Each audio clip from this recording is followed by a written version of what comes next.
Good evening, ladies and gentlemen. Good evening, good evening, good evening. I'm your host, Kiana Canada. Welcome to the Kiana Canada Show. Ladies and gentlemen, I had to record this video over because it just didn't come out right. I didn't feel like it was authentic enough. And so we're at this again. Before we get into today's topic, ladies and gentlemen, don't forget to like, share, and subscribe to this channel. When you like this video and when you share it, what it does is it pushes this video up in the algorithm. It tells the algorithm that these videos are important. But we must remember that just because videos like this are not pushed up in the algorithm, that does not mean that videos like this are not important. There is an announcement that I give every time I upload this video or these videos, and it's on transnational repression. Transnational repression, essentially, it's where states are using its diplomatic relations and its intelligence capacities to silence dissent of people who are speaking out against human rights violations. This can be in the form of a hard tactic, such as an incommunicado detention, extraordinary rendition, enforced disappearances, or unaliving the dissenting party. Or it could actually be in the form of soft tactics, such as digital surveillance, proxy threats. Um, and we're going to get into the proxy threats. Hopefully, we'll be able to cover that today in this video. It's something that I do plan to talk about. But that's one thing. And it also can be intimidation. So, for example, if a person submits an international protection application in a foreign nation, well, what happens is that intelligence agencies or states can contract intelligence agencies or corporations or um, companies with intelligence capacities to surveil the person and to send people to intimidate that person in the host country. So I think it's something that we really need to be mindful about. That is happening even in democracies. It's not only happening to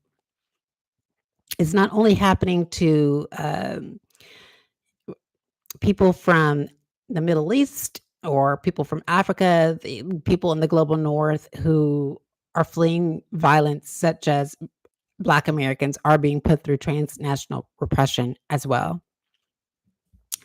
Now that that's been said, ladies and gentlemen, there's a lot of stories that we need to get into today. One story is a story about a Louisiana plantation that has been set ablaze.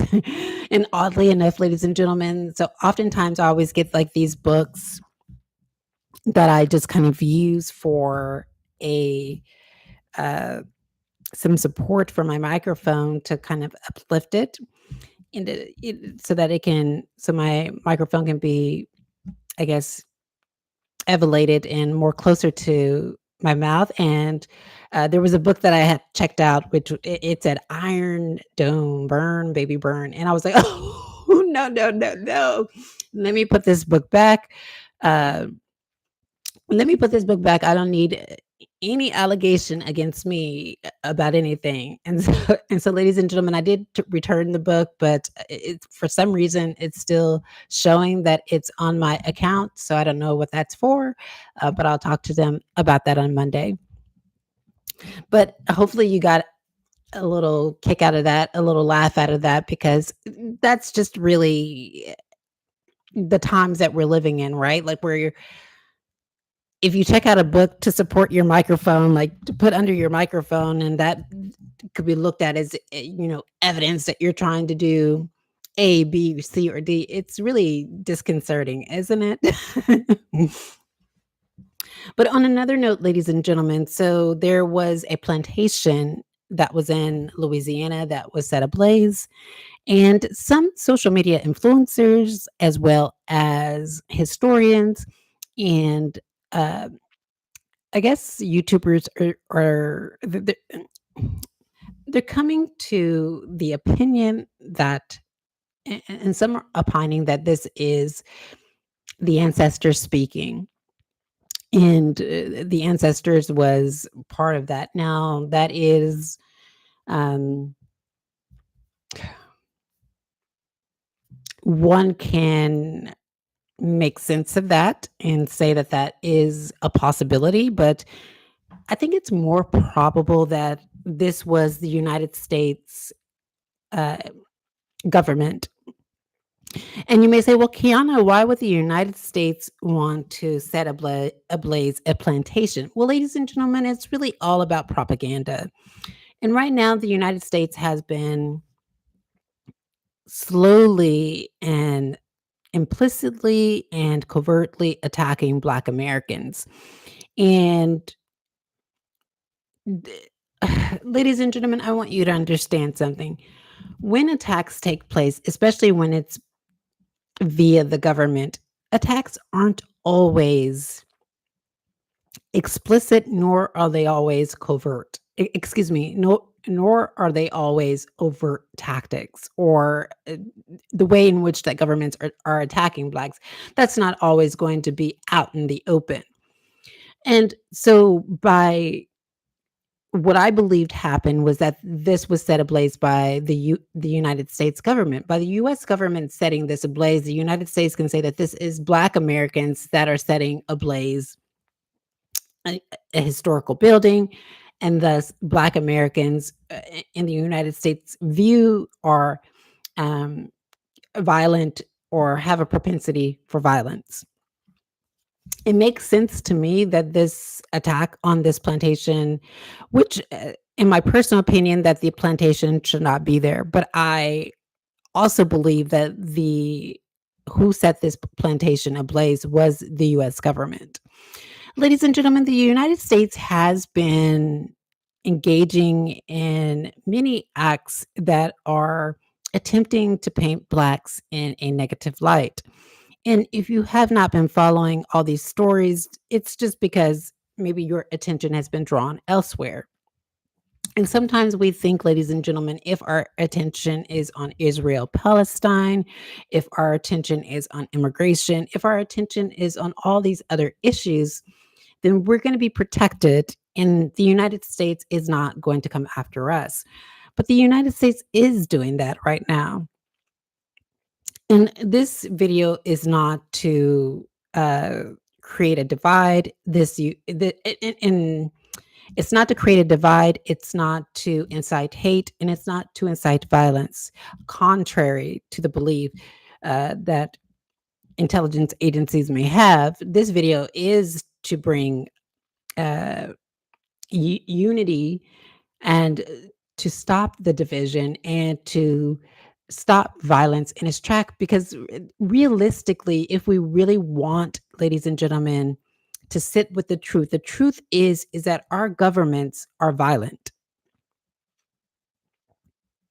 and our governments are engaging in state crime all the time. Now, there was an interview that Biden did with Charlemagne the God, and in that interview, Biden said that the Republican Party, that they had it was, I think, an excited utterance of Biden, in which he stated that the Republican Party had uh, their motive was to, or their intention was to put Black Americans back in chains. Now, when Biden said that, many people saw that as they looked at it as like, who is this person to say this, or they looked at that as like a racist comment. But ladies and gentlemen, I think if we reflect on that statement, I think that there is truth in it. I think that the United States government is working to take us back to antebellum days where Black Americans could not uh, speak out. Black Americans couldn't, um, we can't, we don't have a voice. Our opinions are not being taken as true, or the way that we perceive things aren't being taken as true. Uh, our testimony is not being taken as true. This is what I think is happening, ladies and gentlemen. I think we're going back to those dark days where Black Americans were just seen and not heard, right?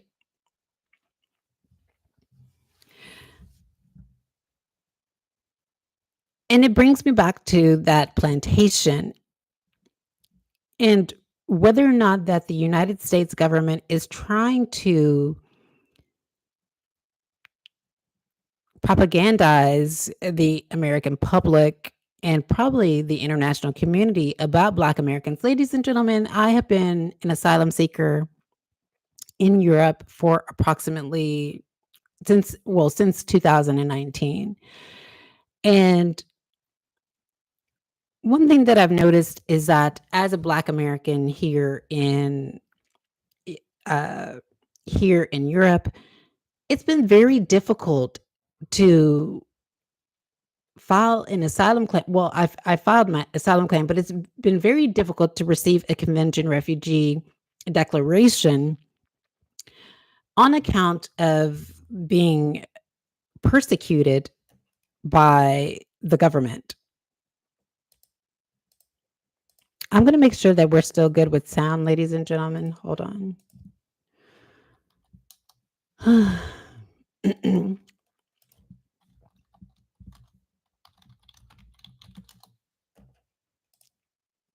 We good with sound? Okay, I think we're good. So, ladies and gentlemen, like what I think is disconcerting now is like to reiterate, I have filed an international protection application. I've been in Europe since 2019. It's been an uphill battle to get recognized as a convention refugee. But on the flip side, ladies and gentlemen, why is that? We need to ask ourselves why. Why is that? As a critical student, ladies and gentlemen, this is my being a critical student. I need to ask myself, well, why is it difficult for me to be recognized as a convention refugee? But we have the South Africans that are coming here from South Africa that are white and they are being recognized in the United States as convention refugees. And then we have other nationalities and other ethnic groups that are recognized as convention refugees, but Black Americans can't be recognized as convention refugees. And the reason why I think that is, ladies and gentlemen, is because usually when Black Americans make a complaint, our complaint is about racial injustice and racial oppression in the United States of America. It's about the US government. Um, it's about the US government and this government using institutions to oppress us. And the people that are sitting in these institutions are people in the dominant society. And this is not speaking out against all people, ladies and gentlemen. Again, I don't view all white people as racist. I think that there are white people that understand racism and that they speak out against racism. For example, Tim Wise is one person that is an ally to the Black American community. He often speaks out against racial injustice that happens to Black Americans. So I don't sit on the side of, uh, I guess, on the side of any team that would say that all people or all groups are racist. And that's just not how I think. But what I do think, ladies and gentlemen, is that we have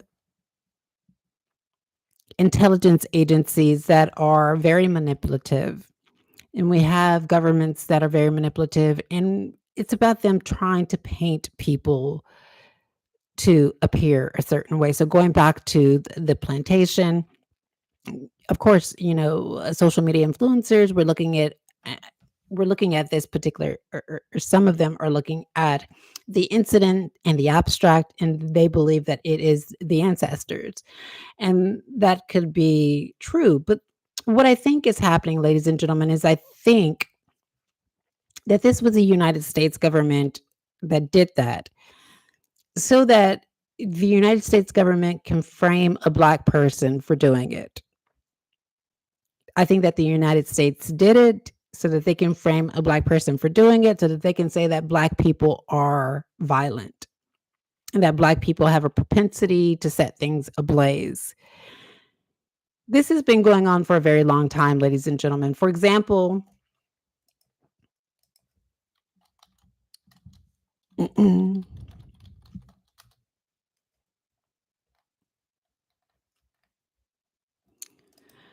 so, for example, ladies and gentlemen, the United States will, let me show you.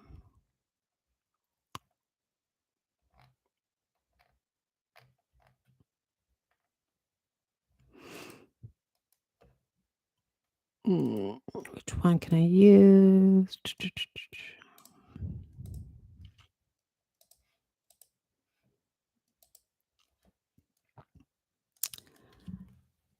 No, never mind about that. So let's go ahead and move forward. But anyway,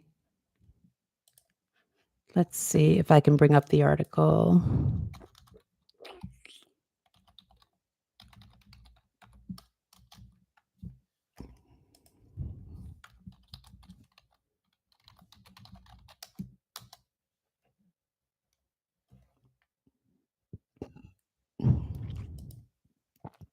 So, for example, ladies and gentlemen, like this plantation situation has actually, this is not only being reported in the United States, but the BBC is reporting it. So is um, The Guardian, and these are all European broadcasting stations and publications, ladies and gentlemen. And yeah.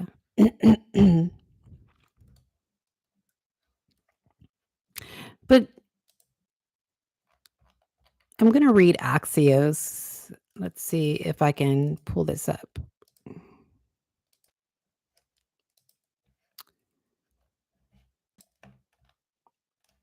Okay, so it says Nottoway Plantation burned to the ground this week. Let me make sure that we are showing up.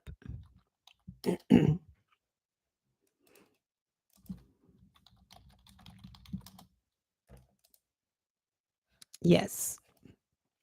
Now, again, this is just my reporting the news. So, intelligence agencies, if you are looking at this and you're trying to use this to get me put out of my university, you got to get everybody else put out of their university as well who is covering this, or you got to get if you got to fire and arrest Axios and all these publications that are reporting on this, because they're reporting on it as well, and I'm doing the same thing. So, Nottoway Plantation burned to the ground this week after a fire broke out Thursday, authorities say. Why it matters: the plantation was the largest antebellum mansion remaining in the South, making it an important but complicated connection to the nation's history of enslavement. The latest, the fire cause, is still under investigation, and this is being reported by a number of publications and broadcasting stations. But the building is a total loss, said Iberville Parish President Chris Daigle. And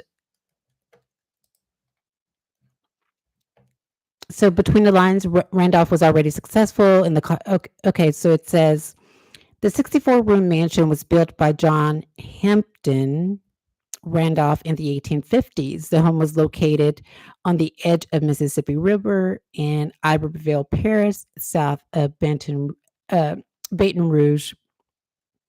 In recent years, it had been rebranded as Nottoway Resort and served as an event space offering tours and dining.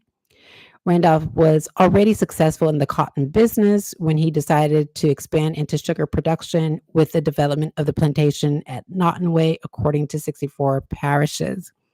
His success came on the backs of the enslaved people he owned, 155 of them in 1860, records show. Okay, so the public's reaction. So to Nottoway's destruction has been mixed. Its early history is undeniably tied to a time of great injustice. Over the last several decades, is involved into a place of reflection, education, and dialogue. Daigle wrote, quote, "The loss of Nottoway is not just a loss of Iberville Parish, but for the entire state of Louisiana. It was a cornerstone of our tourism economy and a site of national significance." End quote. Lauren Marquette Sanders said on Facebook that she'd worked at the property for 23 years, called it, quote, "beyond sad," quote. And she goes on to say more. So as you can see, ladies and gentlemen, that there's just really mixed reactions about it. Like again, some of the people that I follow and they talk about it. I want to see if I can bring it up. Let's see.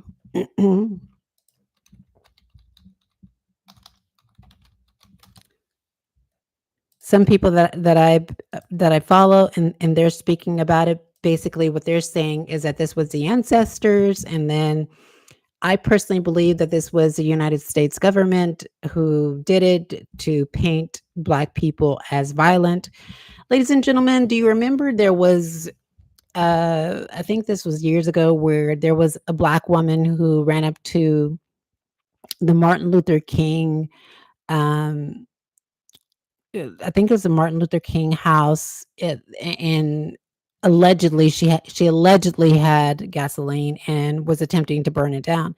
Ladies and gentlemen, this was the United States doing that. We, we don't understand how the propaganda is always the United States and how the United States is attempting to shape our opinions and our beliefs. And the United States is attempting to shape the opinions and the beliefs of Europeans about Black Americans. It's been doing that for the very longest. It's been attempting to shape their opinions and their beliefs about us, to say that we are violent. And ladies and gentlemen, let me go into that. When you are undergoing transnational repression, what often will happen is that the state will throw anything on the wall, hoping that it will stick. And so the first thing that they'll throw on the wall is a national security concern. So the state will try and paint you as a threat to national security. And the way in which the state will do that is by using the staircase model. And that is, according to this model, ladies and gentlemen, everyone in this world is on the bottom staircase, and you can. And let me see. They might have it online.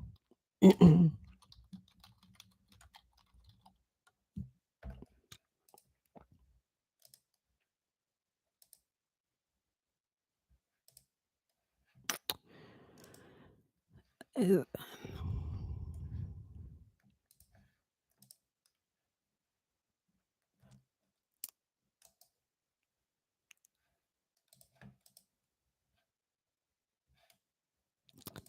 Trying to find.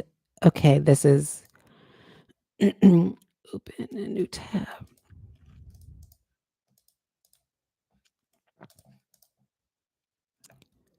Magnify. Okay.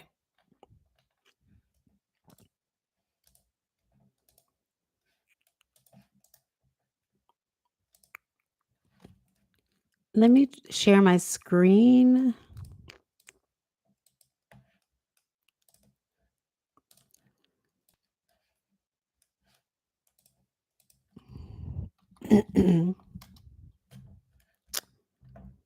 Make sure that we're still doing good and that is showing up.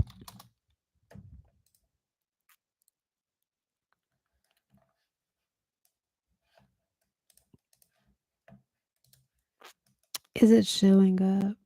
Okay. Okay, ladies and gentlemen, here we are.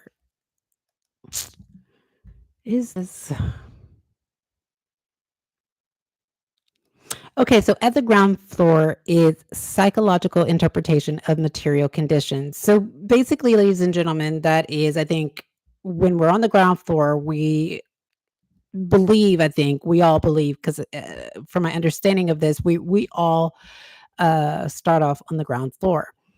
And it's where you understand your material conditions. And I believe how it's been explained to me and like what I'm reading about it is that you're interpreting your material condition as something that you can control.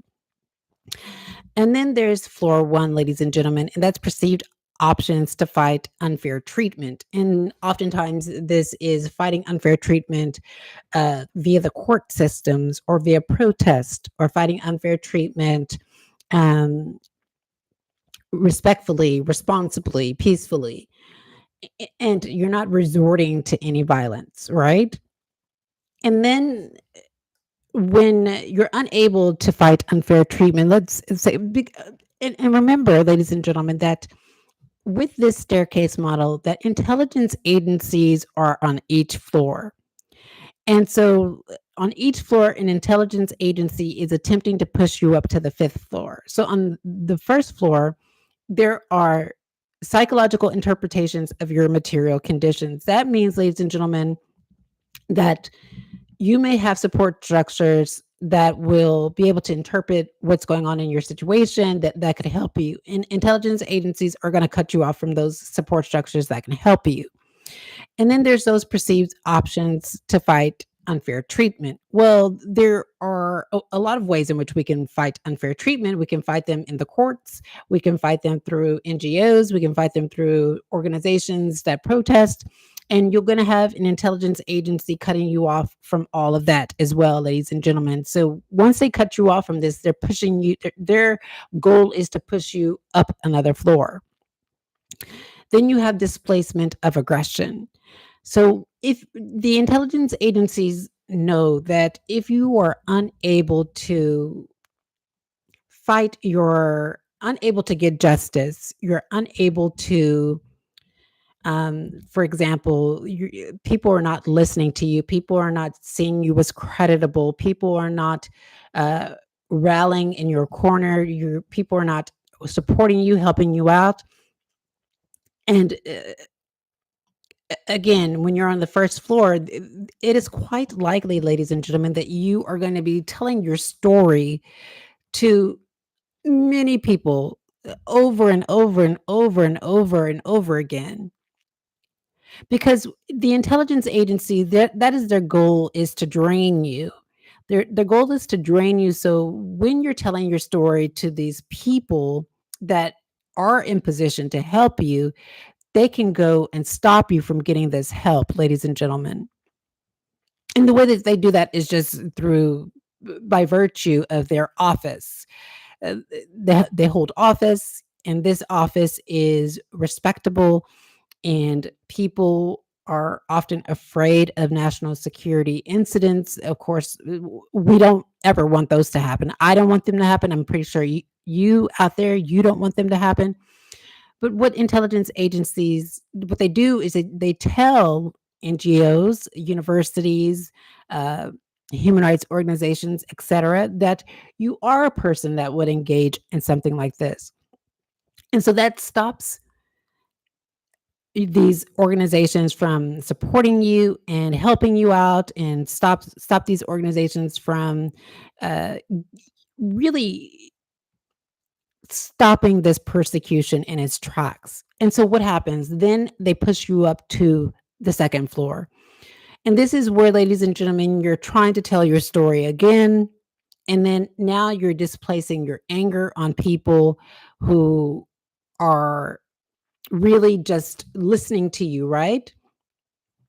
And this happens all the time, ladies and gentlemen. And I think that many people in society will find themselves on the third floor because realistically, ladies and gentlemen, uh, this is a human thing that we all do. Is sometimes we misplace our anger, we displace our anger, and it happens to the best of us. But once you're displacing your anger, then you're pushed up to the third floor, and that's moral engagement. And this is where you're trying to find someone who agrees with you, someone who understands you, someone who is able to reason with you. And sometimes, ladies and gentlemen, this step is bypassed altogether. And what these intelligence agencies hope you will do is that you will be on the fourth or fifth floor where you adopt these beliefs that are contrary to national security and that you engage in an act against national security. So then they can come in and swoop in and they can say, we told you this person was dangerous. We told you that this person was a threat to national security. We were trying to tell you all along. And see, look what we did. And so we came in and we tackled this person, and this was a bad person.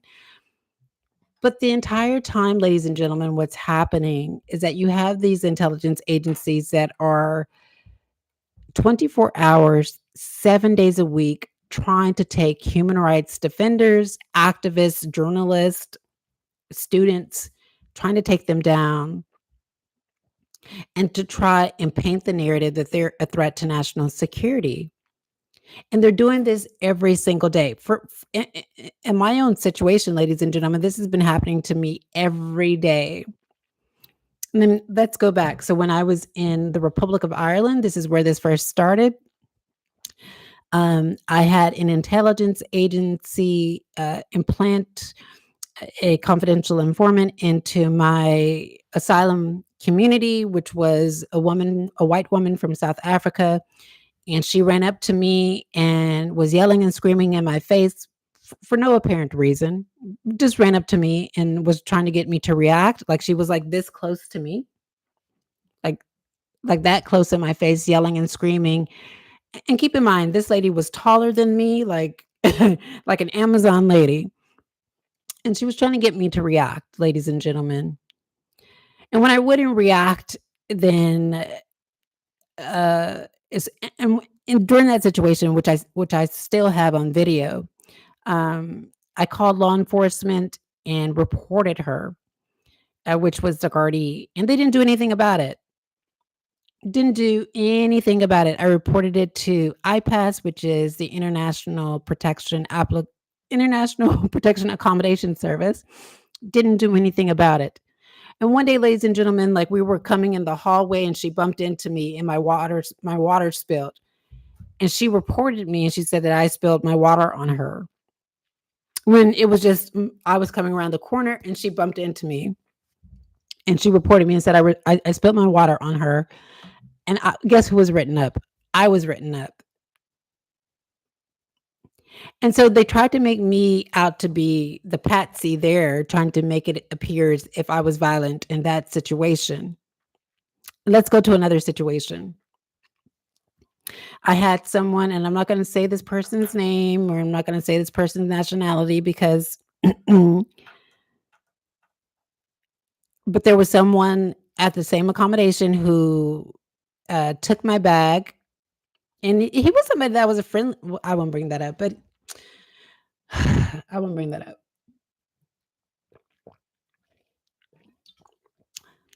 And let's go to the next situation. Well, here, ladies and gentlemen, in Belfast, what happened? I went to Phoenix Law. I tried to get legal representation, and out of nowhere, one of the partners came and they ran up to me, and I started recording because I didn't know who at that time. I didn't know that that person was a partner. Didn't know who he was.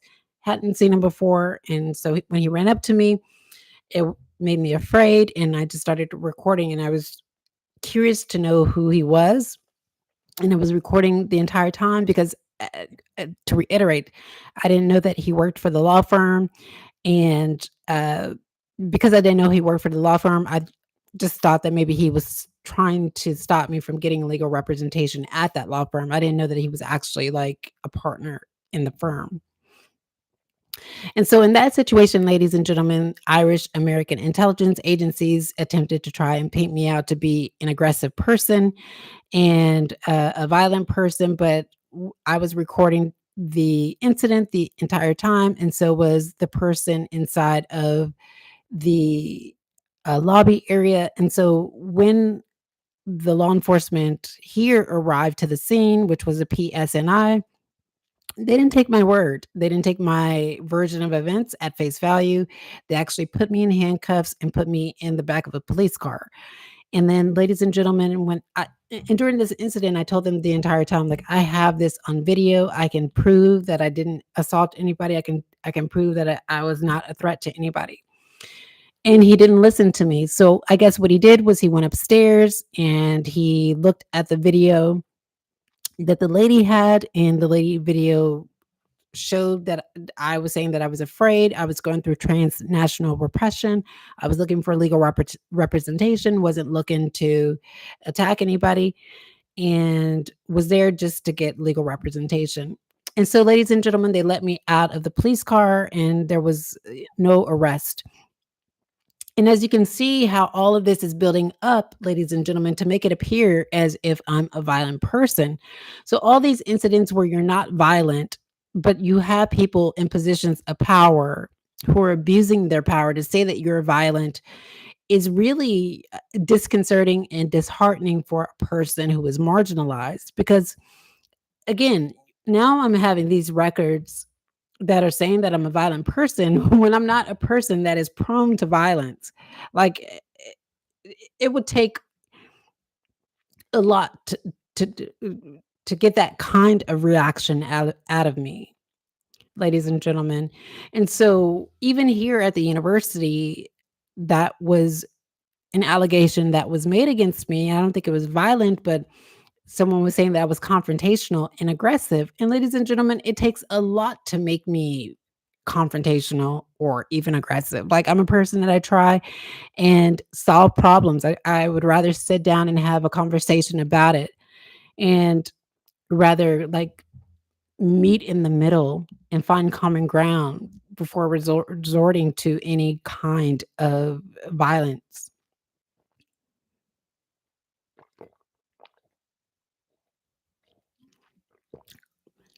And so since I've been here in Northern Ireland, I've had these intelligence agencies that have been trying to push me up to the fifth floor.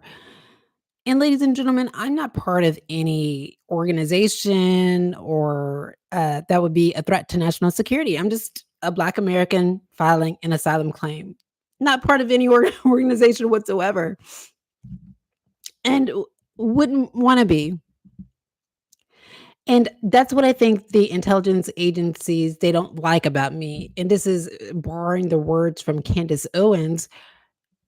They're mad at me because I won't hate on command. They want me to hate certain groups, and I won't hate those groups that they want me to hate.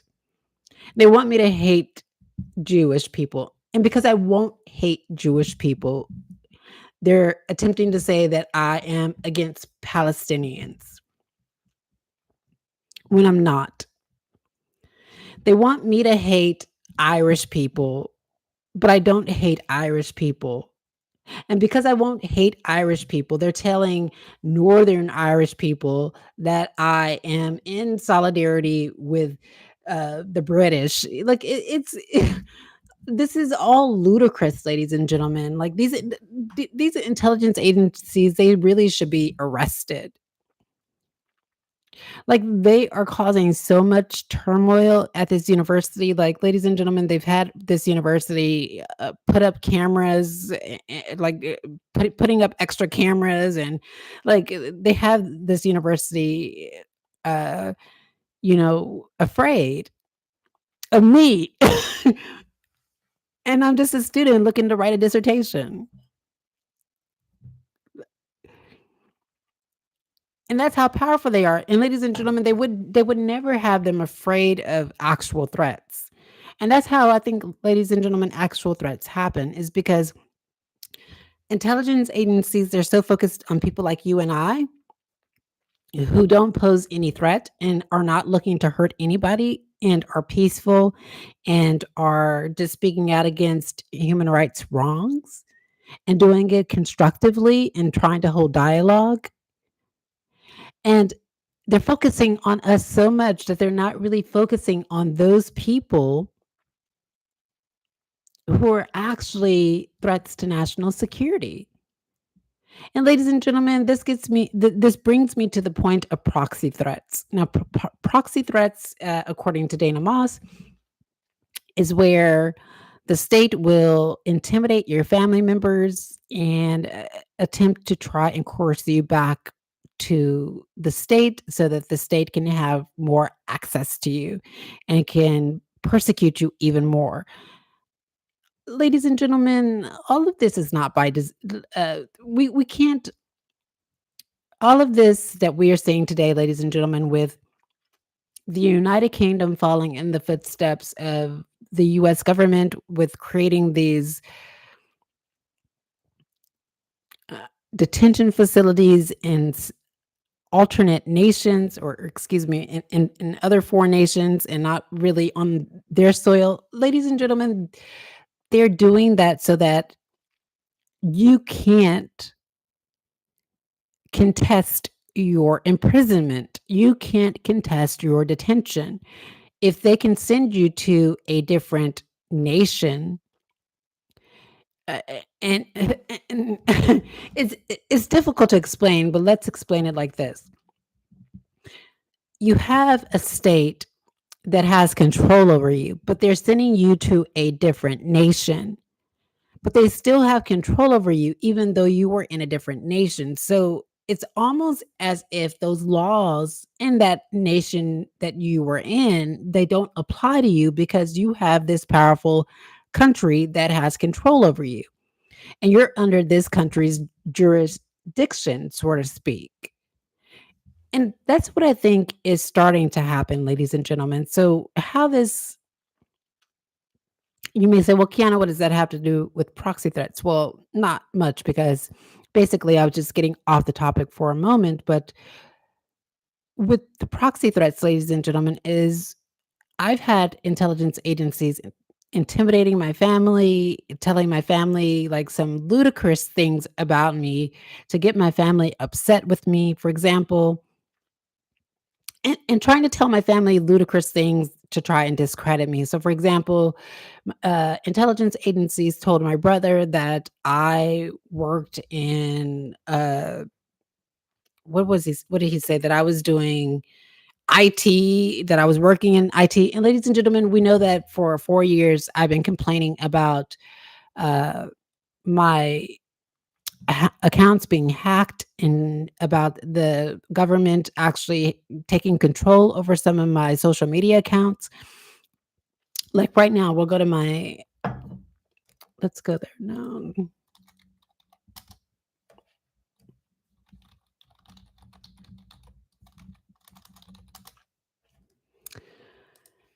Okay, let's see.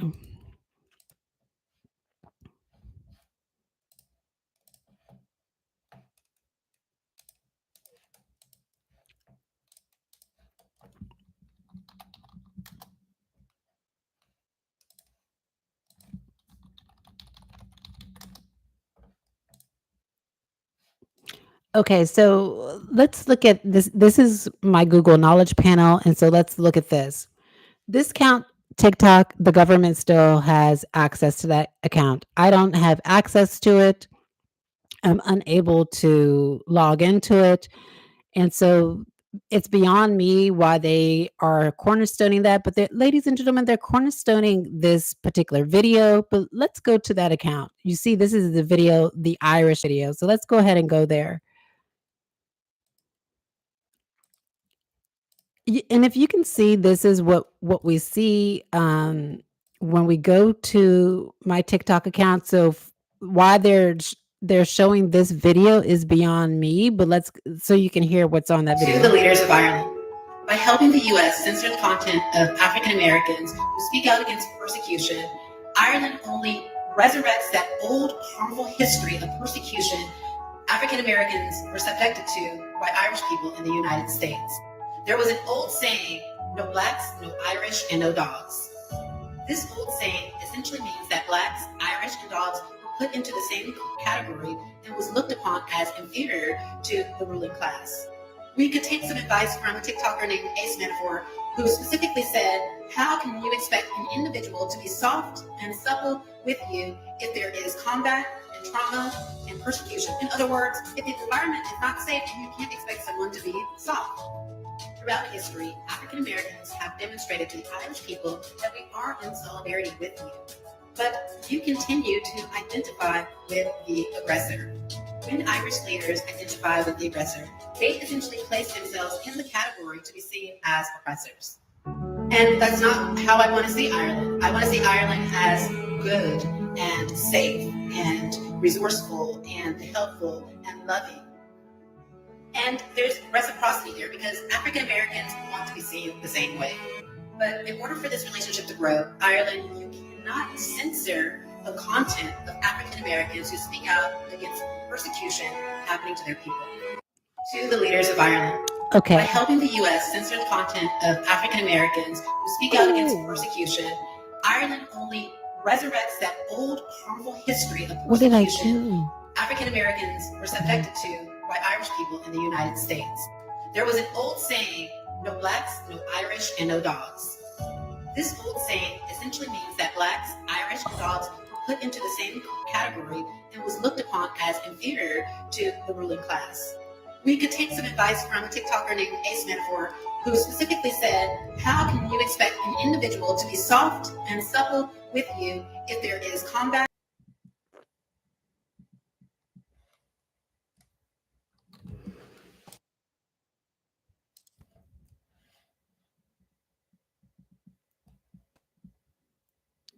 Sorry about that, ladies and gentlemen. I accidentally hit the back button. Just trying to make sure we're still okay on the stream.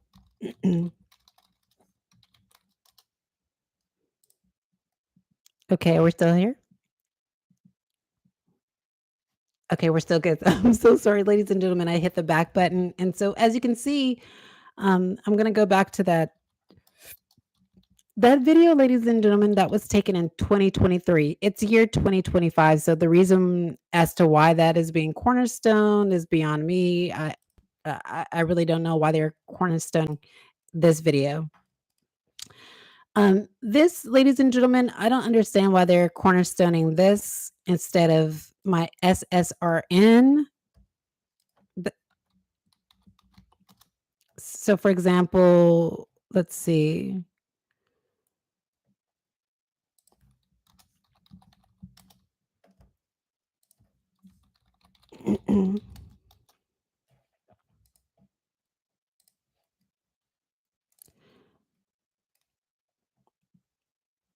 Or even my orchid, they could actually cornerstone that, ladies and gentlemen.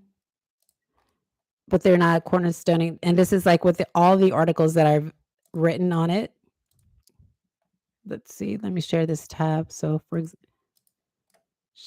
share this tab. So why aren't they cornerstoning this, right?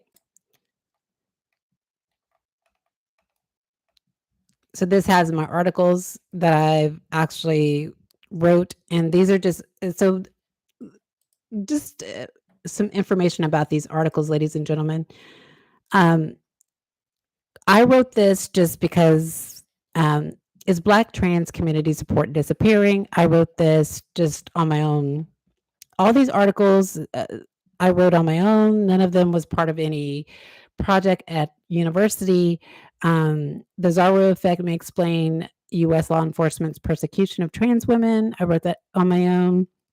And I wrote this one on my own, just independent research. And it's not like a dissertation. It's not like heavy duty research where I'm like, the only one that is, I guess, heavy duty is the Shariaization of Ireland's direct provision institution. That's where like I've actually researched using journal articles and read books and really delved into that project. But these other two are more so just like articles that I wrote, that just something that I cared about.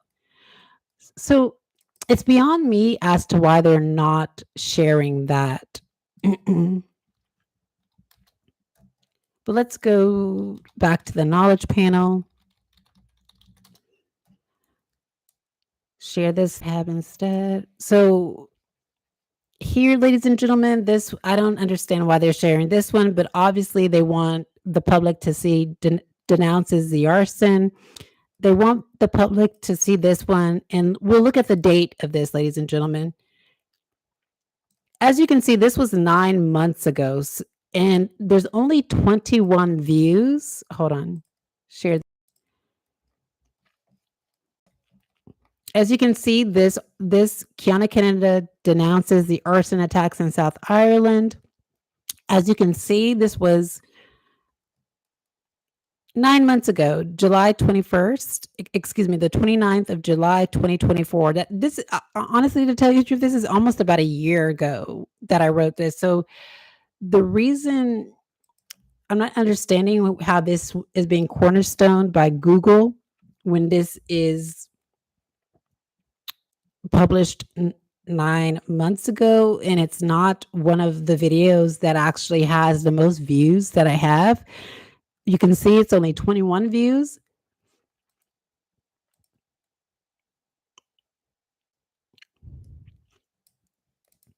Let's go back to the knowledge panel, ladies and gentlemen.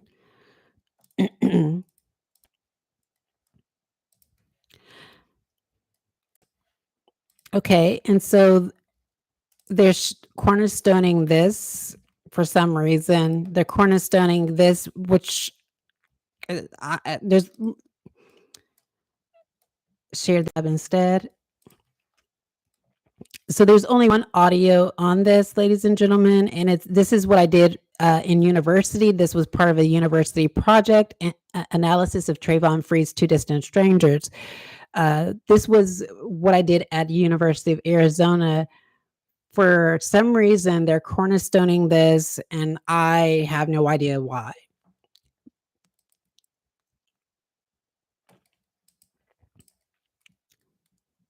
So stop sharing that. Let's go back.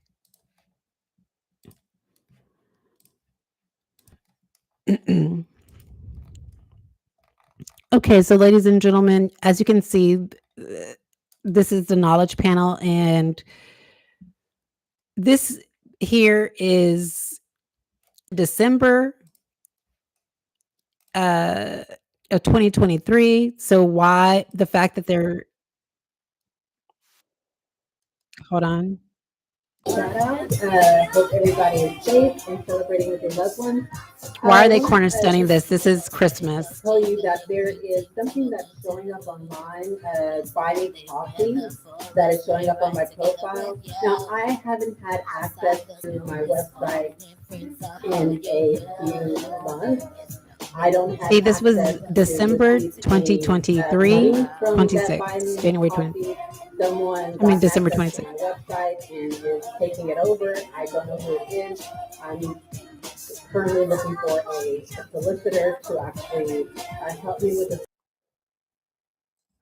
So you can see, ladies and gentlemen, that there is a lot of this irrelevant material that they are cornerstoning to my knowledge panel and putting up that really it really doesn't make any sense. But what I think is happening is I think that this is intelligence agencies trying to they're trying to confuse the public about what my activism is about. They're trying to confuse the public about where I go to university. They're trying. So, for example, ladies and gentlemen, we're going to go back to the Google results. You can see here where it says Kiana Canada, right here. Kiana Canada resides in the city of Austin, works on political campaigns, and has joined the progressive movement. She interns for the Texas Democratic Party. I don't intern for the Texas Democratic Party anymore. I interned for the Texas Democratic Party for a very short period, a long time ago. I don't currently work on any political campaigns, and I no longer reside in the city of Austin. So now this is the most current, which is my Facebook account, ladies and gentlemen, which is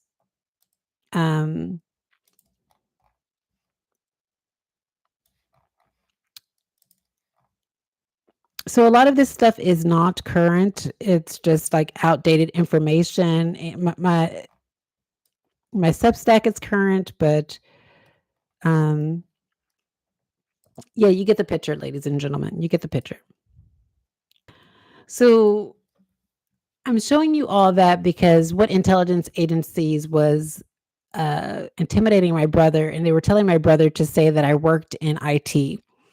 And ladies and gentlemen, if I worked in IT, then I would know how to deal with this cyber hacking issue. But I haven't. Like I know nothing about IT. I don't know anyone who works in IT.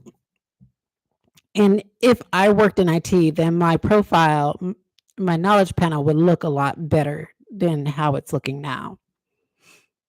So the notion that like I am hacking myself and that I am attempting to hack myself and attempting to change things myself is just ludicrous. I don't see how people are buying the things that these intelligence agencies are telling them. Like they're bad liars. I mean, like they're horrible liars.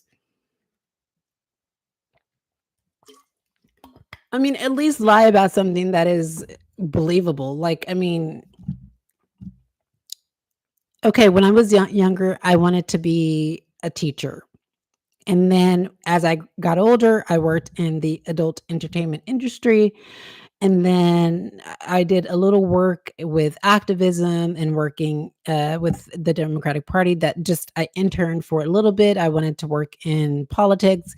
And then I went and decided to pursue an education, did undergrad, BA in law, got a diploma in immigration and asylum law, achieved a postgraduate award in creativity and change at MTU, also had a credential in Sweden to help LGBTQ youth.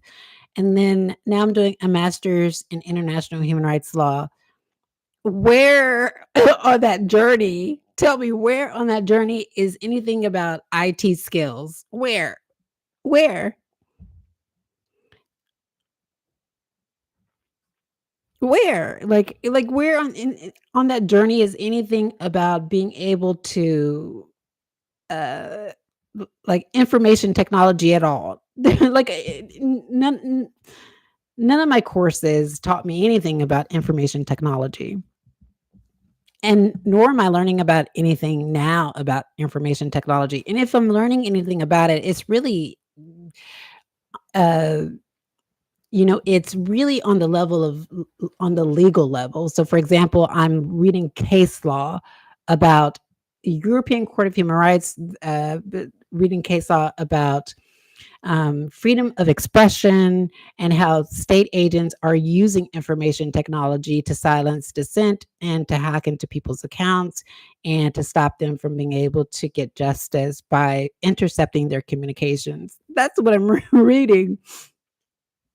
And so, ladies and gentlemen, where on this journey at all, where is there uh, knowing how to do information technology? This is just a lie that intelligence agencies have that are telling my brother to put out into the universe so that it can discredit me and it can discredit what they've done, how they've altered my assignments and hacked into my student accounts. And so, ladies and gentlemen, I think this video hasn't really been structured. Again, it's an extemporaneous video, and I really wish that I could have structured it, but there was so much going on, and I tried to compile it all in this video. And that was dealing with this the plantation situation, which I believe the United States government was behind. I believe the United States government actually set that plantation ablaze so that they can pin it on Black people to make Black people look violent. And then I think this is all an effort from the US government to attack Blacks. I really do. And I even think that this story about the New Orleans escape, ladies and gentlemen, of course, like I acknowledge that there were 10 inmates that snuck out of the prison and they escaped, and that all of them had a questionable past.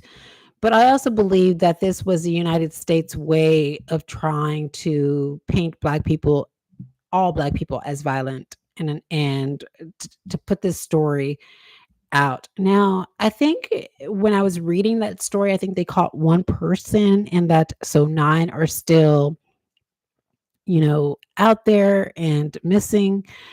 And I think because I don't know enough about that story and don't know enough about what's going on with it, like, I'm really, uh, reticent to speak out on it now, and, I'm waiting for it to develop more before I speak on it.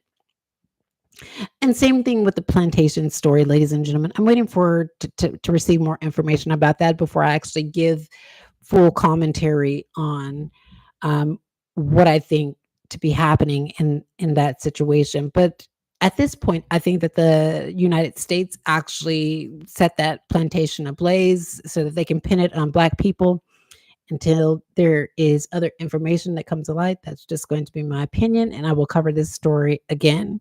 And there you have it, ladies and gentlemen. This was just my coming back on here, and my videos. If you noticed throughout this video, the like my speech was stilted, ladies and gentlemen, and that's just because my speech has been chilled lately because of a video that I posted, and so I'm trying to be very careful about what I say, because sometimes even when I post something, I think that I'm posting it and that I'm speaking about it in a way that is within the margins, and that it is uh, under the European Convention on Human Rights, and that is protected. And then I'm being penalized for that uh, somewhere, in my life. And so I'm trying to be very careful about what I say and how I say it.